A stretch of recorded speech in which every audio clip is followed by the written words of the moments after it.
को छोटा सा घर बनाना है तो उसकी नींव छोटी होगी। पर प्रॉब्लम यही होती है, हम छोटी सी नींव खोद कर बहुत बड़ी सी बिल्डिंग बनाने की कोशिश करते हैं जो कि बाद में ढह जाती है।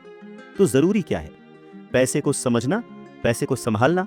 पैसे को संभालने के लिए उसे समझा कैसे जाए, इसके लिए सबसे जरूरी बात है लायबिलिटीज और एसेट्स के बीच फर्क को समझा जाए और एसेट्स को खरीदा जाए और लायबिलिटीज में पैसे न डाले जाएं।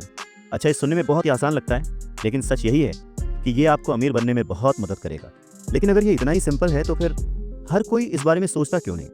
लोगों को लगता है कि उन्हें लायबिलिटीज और एसेट्स के बीच फर्क पता है, पर लायबिलिटीज और एसेट्स के बीच का जो बारीक सा फर्क है वही लोगों को नहीं पता है।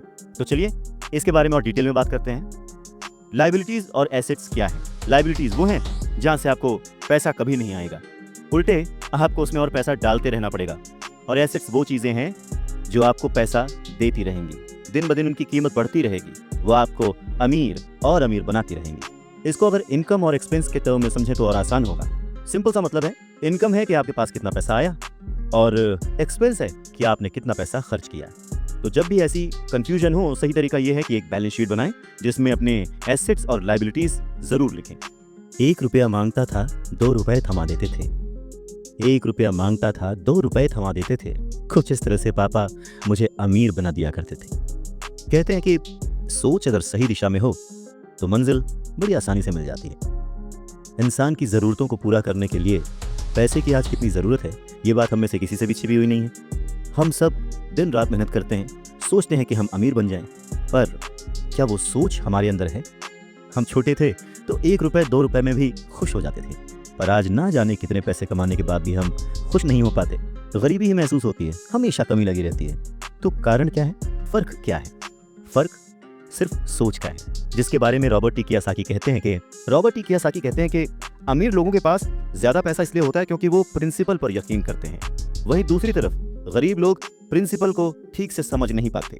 इसीलिए इस बात पर जोर दिया जाता है कि केवल लिटरेट होना काफी नहीं है, फाइनेंशियली लिटरेट होना जरूरी है। सिर्फ नंबर से कुछ नहीं होता, मार्क्स से कुछ नहीं होता। फर्क तो तब पड़ता है जब आप अपनी सक्सेस स्टोरी खुद लिखें। अधिकतर फैमिलीज में देखा गया है कि जो मेहनती होता है उसके पास पैसा भी ज्यादा होता है, मगर उसका फायदा क्या जब सारा पैसा लायबिलिटीज में खर्च हो जाए। वैसे ये बहुत ही इंटरेस्टिंग एक्सरसाइज है, करके देखनी चाहिए। लायबिलिटीज वर्सेस एसेट्स, ये चार्ट बनाकर जब आप देखेंगे तो पाएंगे कि आपका खर्च करने का पैटर्न कैसा है, तरीका सही है या गलत। और तब आप ये भी नोटिस कर पाएंगे कि आपका ज्यादा खर्च किस तरफ हो रहा है, लायबिलिटीज की तरफ या एसेट्स की तरफ, और आपको अपने खर्च पर कितना कंट्रोल करने की जरूरत है। तो इस पूरी बात को अगर आसान शब्दों में समझा जाए तो वो ये कि अपना पैसा कैसे खर्चें, बस यही मुद्दे की बात है और कुछ नहीं। अच्छा, एक और ज़रूरी बात है, पुराने समय में अगर देखा जाए तो लोगों के गोल होते थे, हम डॉक्टर बनेंगे, लॉयर बनेंगे, ये सारे प्रोफेशंस हैं, पर इनका अमीरी से कोई कनेक्शन नहीं है। पर सोच यही थी कि हम डॉक्टर बनेंगे तो बहुत पैसा कमाएंगे, लॉयर बनेंगे तो बहुत पैसा कमाएंगे, बैरिस्टर बनेंगे तो बहुत पैसा कमाएंगे। इस सोच की जड़ ही गलत है। पुराने ज़माने के कई लोग आज डॉक्टर, इंजीनियर या जो कुछ भी वो बनना चाहते थे बन चुके हैं, पर आज भी वो पैसे के लिए स्ट्रगल कर रहे हैं। क्यों? क्योंकि वो उनकी नींव ही अलग थी। आज दौर बदल चुका है, बच्चे एथलीट बनना चाहते हैं, स्पोर्ट्स पर्सन बनना चाहते हैं, स्टार बनना चाहते हैं, क्योंकि उन्हें पता है कि सिर्फ अच्छी पढ़ाई और अच्छे ग्रेड्स के भरोसे बैठकर वो अपने करियर में सक्सेस नहीं पा सकते। आज वक्त बदल चुका है। आज के ज़माने में सभी वर्किंग हैं, हस्बैंड वाइफ वर्किंग हैं, दोनों कमाते हैं और सोचते हैं कि हम दोनों मिलकर ज़्यादा पैसे कमाएंगे और हम ज़्यादा अमीर हो जाएंगे। और सबका ध्यान सिर्फ अपने अपने करियर पर ही होता है। कमाई बढ़ने लगती है, पर जाहिर है कि उसी के साथ साथ खर्चे भी बढ़ने लगते हैं। कहने का मतलब ये कि बिना फाइनेंशियली लिटरेट हुए आप कितने भी पैसे कमा लें, वो खर्च हो जाएंगे, वो आपकी लायबिलिटीज़ में चले जाएंगे, और ये एक ऐसा चक्कर है जो फिर चलता ही रहता है। और उसके बाद सभी ये सोचते हैं कि इस मुसीबत से बाहर कैसे निकला जाए। दरअसल लोगों को लगता है कि ज़्यादा पैसे कमाने से आदमी अमीर हो जाता है, पर रॉबर्ट टी कियोसाकी कहते हैं कि अमीरी एक सोच है। अमीरी अपने पैसे को सही जगह खर्च करने की समझ है। अमीरी पैसे के पीछे ना भागने की सोच है। अमीरी रिटायरमेंट लेते समय ना डरने की सोच है। अमीरी तब है जब आपका पैसा आपके लिए काम करे। तो आप जब भी खर्च करें हमेशा ये ध्यान रखें कि पैसा आपको अमीर नहीं बनाता।